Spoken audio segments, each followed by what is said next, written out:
And we continue at 107 in the afternoon. Talk Radio 790 KABC, the John Phillips Show. Broadcasting live from the Morongo Casino Resort and Spa Living Room Studios. Mr. Randy Wangs at the sports desk in Culver City. John, this morning, Mayor Karen Bass and law enforcement officials held a press conference to announce a new task force to take on this epidemic of retail crime. And yes, Karen Bass used the magic word. So to Angelenos, our message is clear. Those who commit these crimes will be caught, they will be held accountable, and we will work to address this issue. Accountable. Not jail time, not prison time, not convicted of a felony so you have a record. Accountable. It's the word of the year. I mean, it's not just about money. It's about damn accountability. 800-222-KABC is the telephone number, 1-800-222-5222. Before we get started, Randy, did we just run an ad for the movie Child's Play? Maybe. Yes, we did, because it's playing at the Fine Arts Theater in Beverly Hills. Okay. Why, did you think you were getting nightmares? Did Chucky scare you over the radio, John? I just want to make sure I heard that correctly. You know, it's August, so of course we're celebrating Halloween. It's not Bride of Chucky, is it? No Jennifer Tilly for you. Remember that one where he married Jennifer Tilly, where she was in a push-up bra through the entire movie, where Chucky got lucky?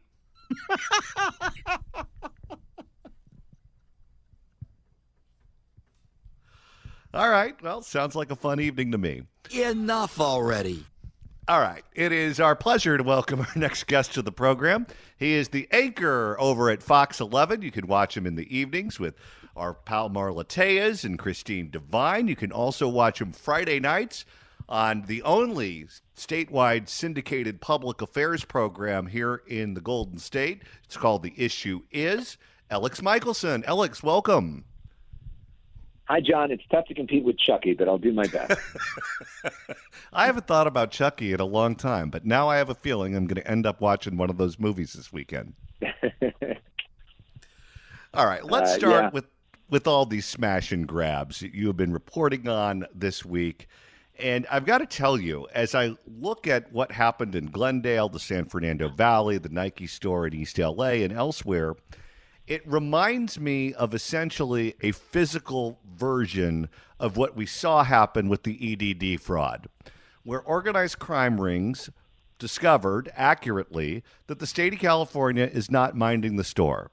And if you want to steal money from our EDD system, go right ahead. And they stole something to the tune of $20 to $30 billion in EDD fraud.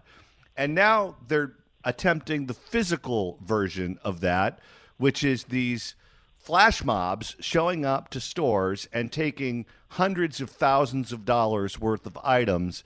And to my knowledge, I don't think any arrests have been made in any of these big cases. What do you make of what's going on right now, this slow-moving riot of crime in Los Angeles? Well, it is very frustrating to see those images because it I think crystallizes for a lot of people a feeling that they have been frustrated about for a long time, which is this feeling of, are there any consequences? And why are the bad guys seem to never have anything bad happen to them, and the people that are doing it right seem to be targeted? I mean, that seems to be a growing sense of frustration. I pressed Mayor Karen Bass within the last half hour or so on some of the issues you were just bringing up in terms of accountability. And I asked her specifically, does accountability mean prison time? And she said, yes, accountability means prison time. That these incidents are so big and so much money involved that they're way over that threshold for Prop 47, which is if you steal under $950, you could be prosecuted as a low-level theft. This is way above that. And so she said, and the police officers there said, this is felony robbery, and these would be prison time, and they would prosecute to the full extent of the law.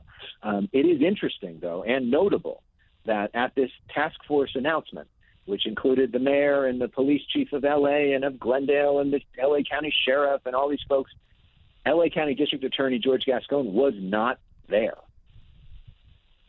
Well, that's very interesting for a variety of reasons. Top of the list would be a press conference that he gave on an unrelated subject. The LA Press Corps, of course, showed up, and even though the topic was one thing, if there's news in other areas, it's permitted for the press to ask about whatever they want to ask about. All of the questions, of course, were about the smash and grabs. And District Attorney George Gascon blamed the news media, the LA Press Corps, for part of it. Let's listen. What do you say to the person who points a finger at you, saying that there are people in this community who believe they can get away with serious crime in LA County and not be held accountable? Well, I would ask you the question, what would you tell them when you just heard me speaking right now? Because I think you have a responsibility also for addressing it, right? So I would hope that you do so. And here's another example of Gascon going after the media. Is it time to rethink your strategy when it comes to prosecuting crime in this county? If you look at our midterm report and you look at the work, and then you can come back and ask me the question. Obviously, you haven't read it, so I'm not going to answer your question now. He deleted the Q&A that involved him going after the news media and blaming the news media from the video that the DA's office posted online. The sheriff's department deleted the Q&A as well. The only reason we have the audio is because LA Magazine posted the press conference in its entirety. What do you make of that? Well, it's consistent with the way he's been for years, right? I mean, he has not had a great relationship with the press. He has not embraced people that have criticized him. He's had a thin skin. We invited him onto our program for years, all the time. After we put some stories out that were critical of him, he just wouldn't come on. And so, I also think, though, he's not an idiot, and he's aware of where his standing is in terms of trying to win re-election. I mean, I think it's very interesting, something that I reported exclusively the other day, that he was spotted at the Grove talking to Rick Caruso, and the fact that he would go to the Grove and basically try to have a conversation with somebody who's been such a vocal critic of his and supported the recall of his. And I think is an acknowledgement that he's in really tough political shape. And it's hard to imagine how he wins re-election. And so he's got to change the narrative somehow. And I don't know how attacking the media helps that cause, but he's in a really bad political position right now. Also in this press conference, he said that he has everything under control and things are not spiraling out of control in Los Angeles. So we opened up the phone lines to people who are listening to this program who work in retail. And the question was, how often do you get robbed? And the answers were essentially hourly. One person who called in worked at Home Depot. He said it is absolutely on an hourly basis. One woman even asked for help to get a refrigerator on one of those flatbed carts, and then she pushed it out of the Home Depot without paying for it, stole it with the help of the employees at the Home Depot. People calling from grocery stores, people calling from different aspects of retail in Los Angeles saying the exact same thing.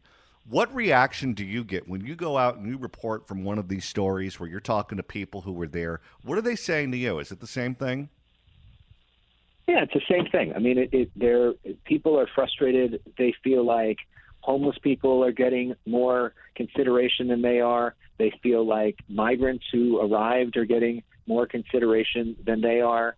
And they feel like, why can't the guys that work hard, play by the rules, pay their taxes, are a part of, the community, why aren't they being defended? And I think there is a feeling, even among Democrats in some of these, very blue areas, that stuff is out of control and the pendulum has swung too much. And I think there is an acknowledgement, even among some of the, smart and savvy Democratic politicians that the politics of this has changed. Karen Bass, during the press conference today, said, "Yeah, maybe we should look at Prop 47 again." You don't see this full-throated embrace even from the governor or from other folks. Except for the sort of very hardcore leftists, I think there's a recognition that some of this stuff is not working, and their constituents are bearing the brunt of it.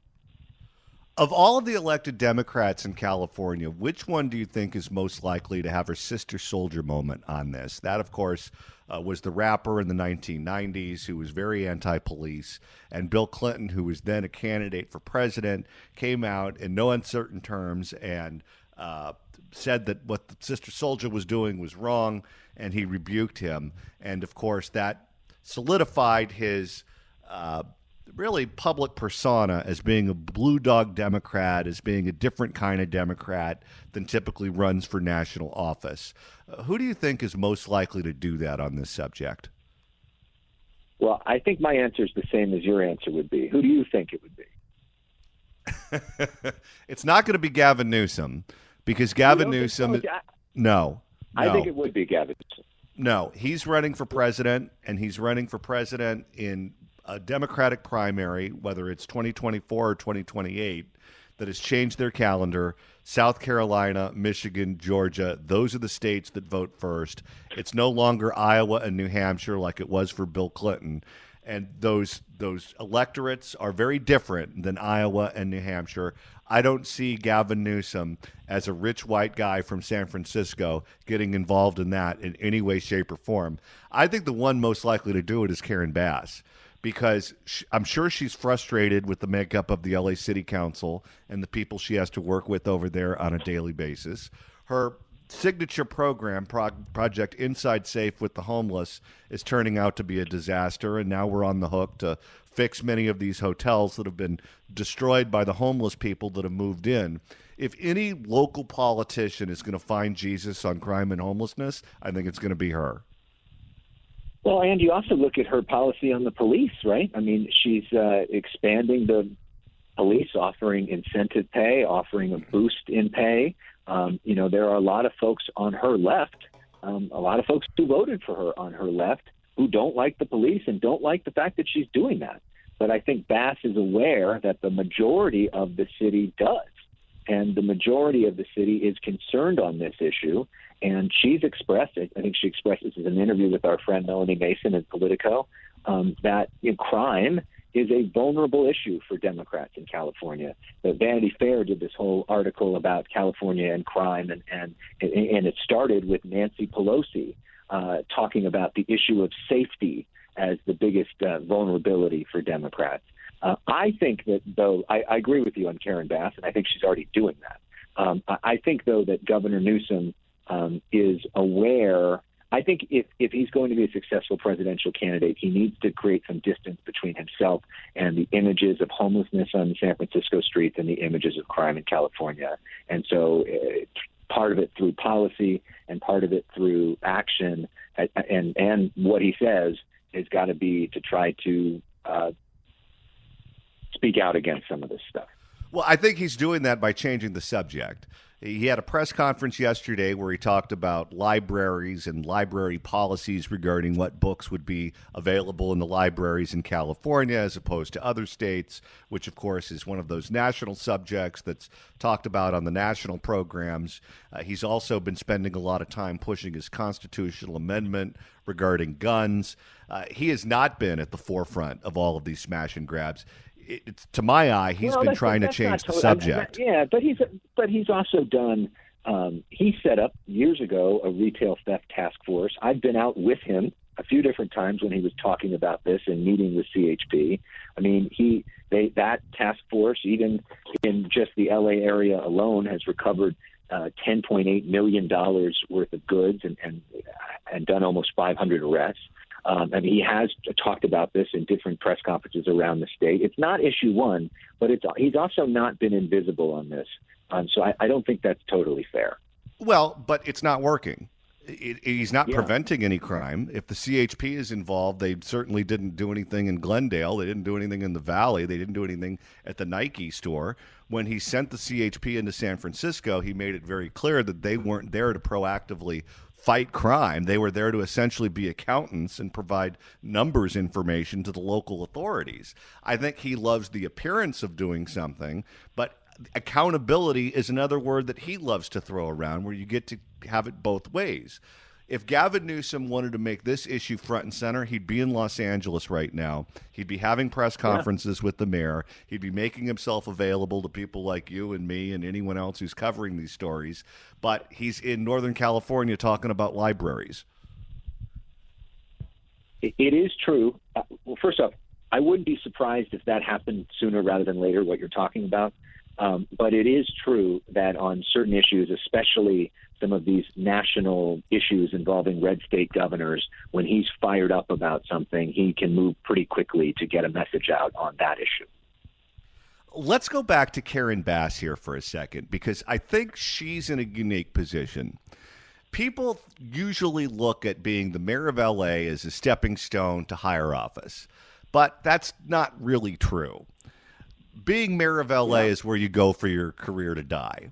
All the way back to Sam Yorty. Sam Yorty wanted to be U.S. Senator. Sam Yorty wanted to be president. Sam Yorty wanted to do all kinds of things, and he ran and lost for everything. Tom Bradley tried to be governor twice. Came close, never happened. Dick Reardon, he wanted to be governor, didn't happen. Jimmy Hahn couldn't even win re-election. Villaraigosa tried to be governor, didn't happen. Eric Garcetti is unelectable statewide and barely got through as ambassador to India. If you're Karen Bass, and she's an ambitious person, she was the Speaker of the Assembly, she was a member of Congress, she was on the short list for vice president, but she's aware of the history of the office that she's in now. You have to know that this is probably the last stop on the subway for you, that this is going to be the pinnacle of your career. So you better get it right, because if you don't get it right, you may not have another crack at it. And if what you're doing isn't working, you have to change what you're doing, because people will judge you harshly if you don't fix the problems that you ran on. So I think in certain ways, she's in a very unique position that other politicians who live in a state where term limits are common, they're looking at their next office, they're looking at what they're running for next. I don't think she's in the same position that the rest of them are in. And she's also almost 70 years old, and if to do this and then to try to win re-election, I mean, she's at a different point in her life than, say, Eric Garcetti was when he first became the mayor as well. I mean, Eric Garcetti only 52 years old right now. I think you're right. I mean, I think that Karen Bass is a lot shrewder of a political operative than people give her credit for. I think she's not as ideological as people think, and I think she understands where most people are. You can be critical of her policies, which I know you have been and other people have been as well, but I'm just talking sort of real politics stuff. And I think she can sense where the wind is blowing pretty well.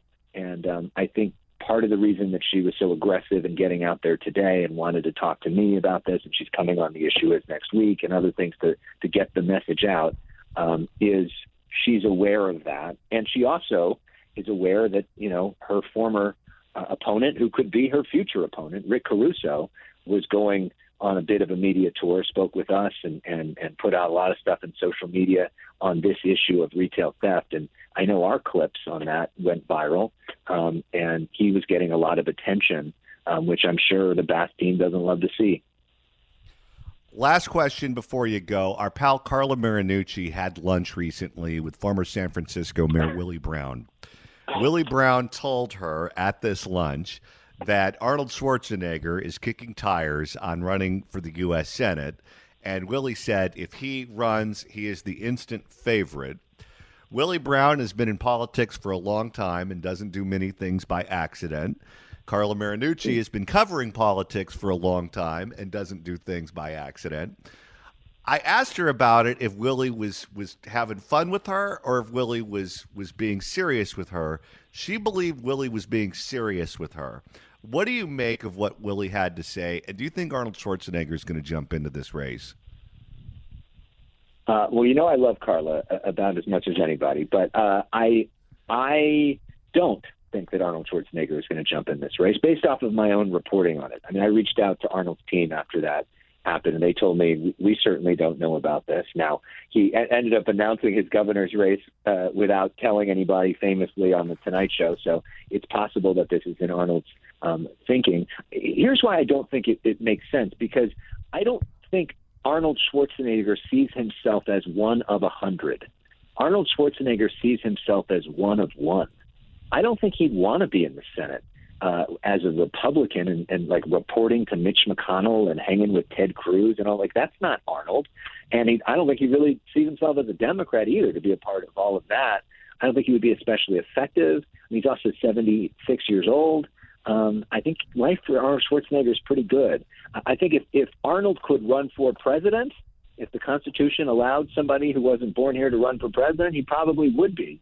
But I don't know if Arnold wants to be a senator, which is why I don't think that's going to happen. But it would certainly be interesting if it did, and it would make that race really fun to cover. At one point, there was a rumor that he was going to run for mayor of L.A., but there wasn't any truth to that. I mean, I know Arnold World pretty well, and they all sort of poured cold water on that to me. So that's the impression that I got, that isn't happening. What's coming up on the next issue is?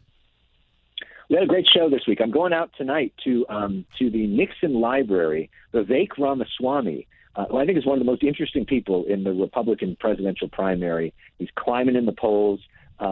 He's going to be outlining his foreign policy agenda tonight at the Nixon Library. We've got an extensive exclusive interview with him. We're also talking with Bret Baier, the Fox News host, who's going to be moderating that debate next week about that and about interviewing Trump and all that stuff. So all that's coming up Friday night at 10:30. A good show for your conservative listener base, John, this week on The Issue Is. All right. We'll all be watching. Elex Michaelson, thanks so much for stopping by. Have a great weekend. You too, John. Thanks so much. Throwback Thursday, songs about baseball edition of the John Phillips Show. That, of course, Wild Thing, which was Charlie Sheen's character in the Major League movies. Winning. If you want to email the show, you can do so at johnnydon'tlikeshow@gmail.com. That's johnnydon'tlikeshow@gmail.com. And Randy, if you want to go back and listen to all the calls that we took, the 12 o'clock hour of people who work in retail in Southern California as to how often they actually get robbed, that is easy to do. That's right. Go to KABC.com, click on podcasts, go to the Apple Podcast app, iHeart, Spotify, search for The John Phillips Show, hit subscribe. You can download all the episodes. Search for The John Phillips Show on YouTube. You can download all of those as well. The 12 o'clock hour, I believe, is titled George Gascon Gets Bitchy with Reporters. So download it and share it with all your friends. Heck, you can even listen to it while you're at the dinner table. Winner, winner, chicken dinner. Winner, winner, Sheen dinner. We're talking baseball. Yeah. Klazuski, Campanella talking baseball. Yeah. The Man and Bobby Fella, the Scooter, the Barber, and the Nuke. No, thank you. They knew them all from Boston to Dubuque. Next slide. Especially Willie, Mickey, and the Duke. Yeah. It's 1:40 on this Throwback Thursday. Songs about baseball edition of the John Phillips Show. No, thank you. Come see her this Sunday, Barbara Ferrer at Dodger Stadium. First pitch, 12:40. You just did an ad for the concerts, but this one's one night only, too. Yeah.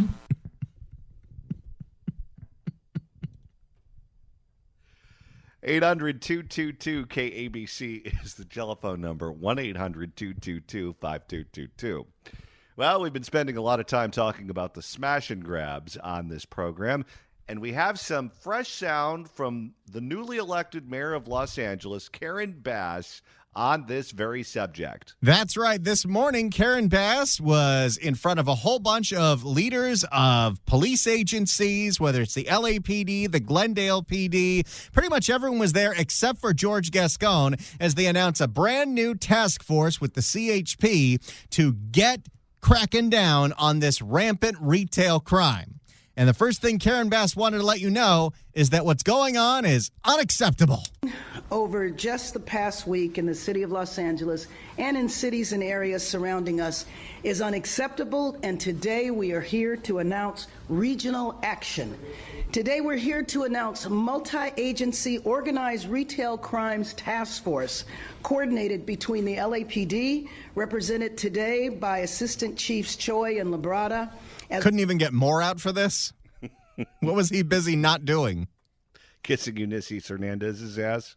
As well as Deputy Chief Pitcher, the Los Angeles County Sheriff's Department, represented today by Sheriff Luna, and Glendale Police Department, represented by Chief Sid. The task force also includes the Burbank Police Department, Beverly Hills, Santa Monica, as well as our state partners at the CHP and our federal partners at the U.S. Marshal's Office and the FBI. This approach... Aren't you missing somebody? Just one very important person, one important cog in this whole operation. You don't have any prosecutors up there with you. Why would that be? Or the AG? This approach, this regional approach, is consistent with how we have been operating in every facet of this administration.